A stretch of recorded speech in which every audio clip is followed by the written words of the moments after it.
Hey friends, many of you know me. I am Viv. I am the co-founder and creator of Project Read AI. Amongst other things, we have built uh, an early literacy tutor for students that leverages advances in voice technology and speech recognition as well as generative AI to provide what we hope is a highly capable one-on-one tutor for students who are really in the foundational stages of learning how to read. I want to take a step back. Over the last month or so, we've been on the ground in Madison at our pilot site at One City Schools, really working on the next iteration of the tutor to improve it even more for students who we know still have really large gaps in early literacy skills.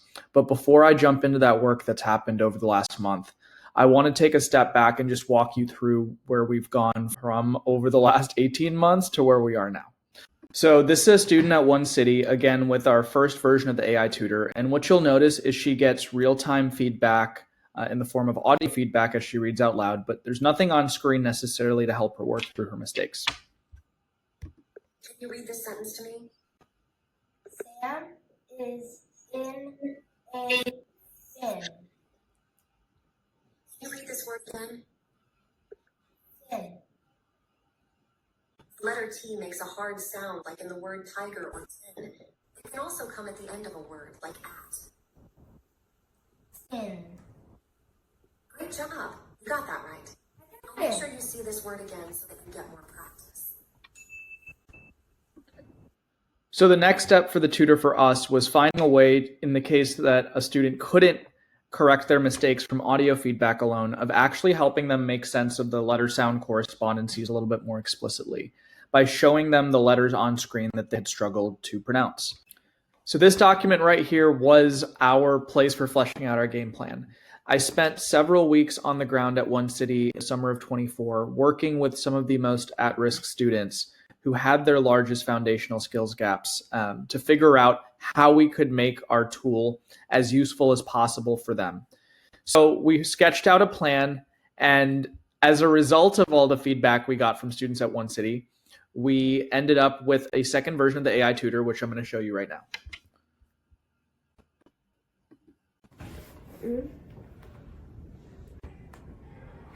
Is the on ribbon. Okay, I got all of them right except for this one.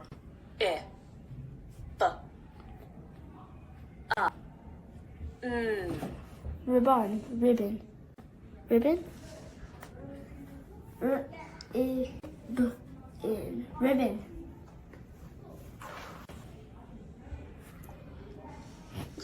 I got it all right. So that worked well because Amina was able to see that, hey, the letter sound correspondence that she missed was the double B makes B, right? And she was able to blend that together in her subsequent attempt, going from ribbon to ribbon. Now, even with Amina, what you heard was her segmenting those sounds individually before she tried to blend the word. The problem, as any early reading teacher will tell you, is that a lot of students really struggle to continuously blend those sounds, that is, connect the individual sounds together. So that's the problem we took on this winter. We had heard a lot of feedback from our thousands of classrooms using the tutor, and we wanted to make as much progress as we could again on the ground with students at One City. So to that end, I'm going to show you more video of our journey for trying to create an extra layer of support within the AI tutor that could really help students who are struggling to blend sounds together.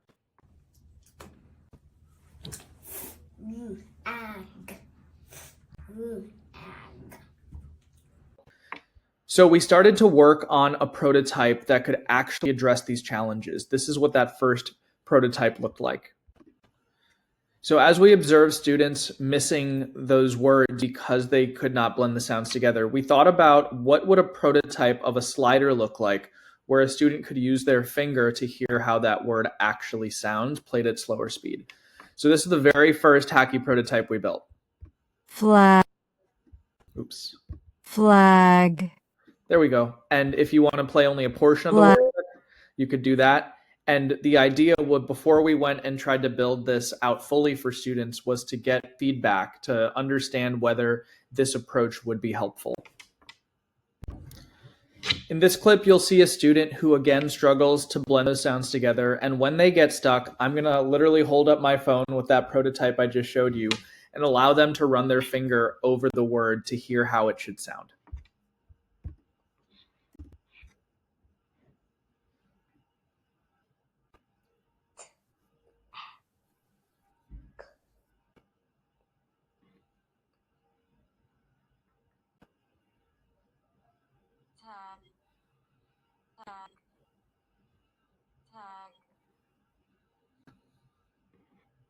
Tag.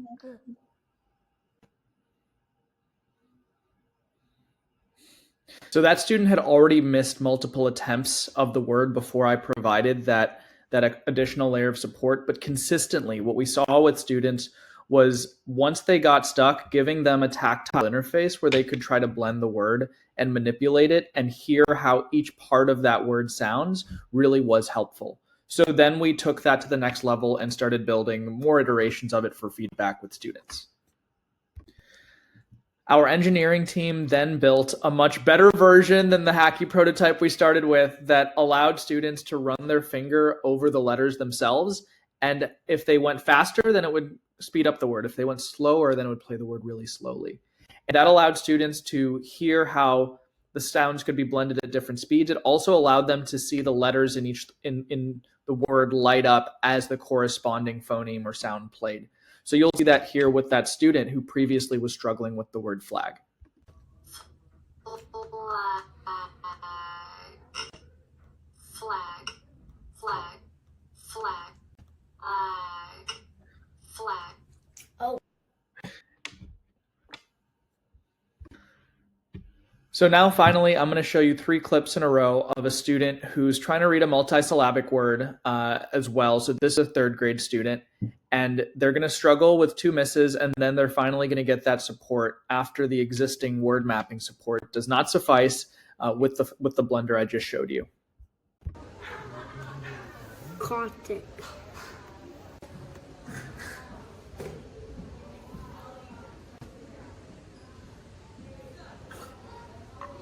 A kick. K kick. No. And then I just oh.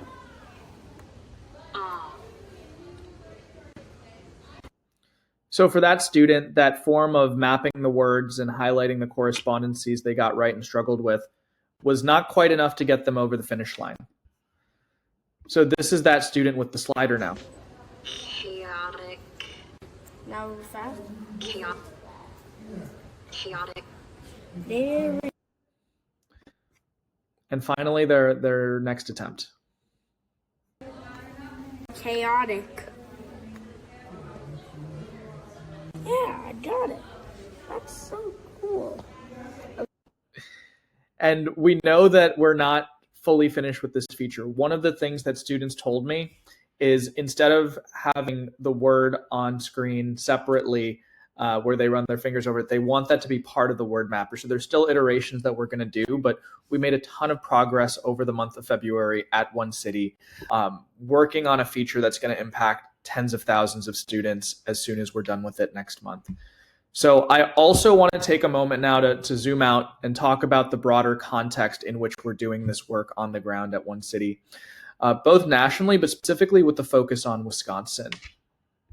So if you didn't see the news, a couple of weeks ago, the NAEP report card came out from the U.S. Department of Education. This is the only across states apples to apples comparison of how students are doing in 4th grade, 8th grade, and 12th grade math and reading. Otherwise, states completely set their own assessments, benchmark standards, making apples to apples comparisons really difficult. So this happens every 2 years, and it sheds a lot of light about what's happening in different states.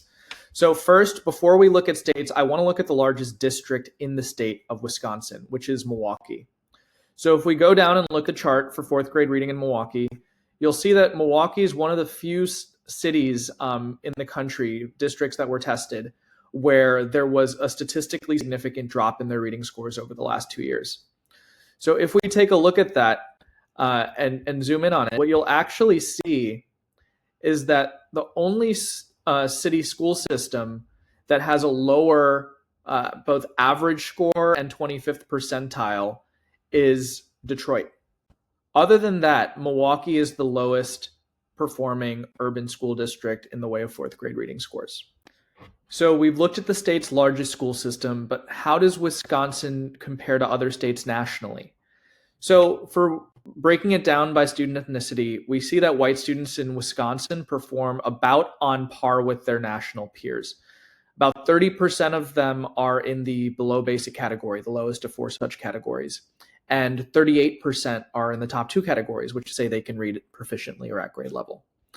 Now, let's look at Black students in Wisconsin.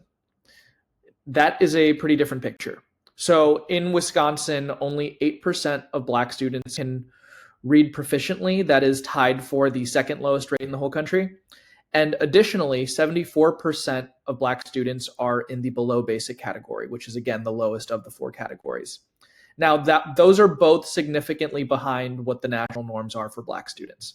So if we look at the national average, we see about twice the share of students can read proficiently that are Black, and a significantly smaller share, only 57%, are in that below basic category.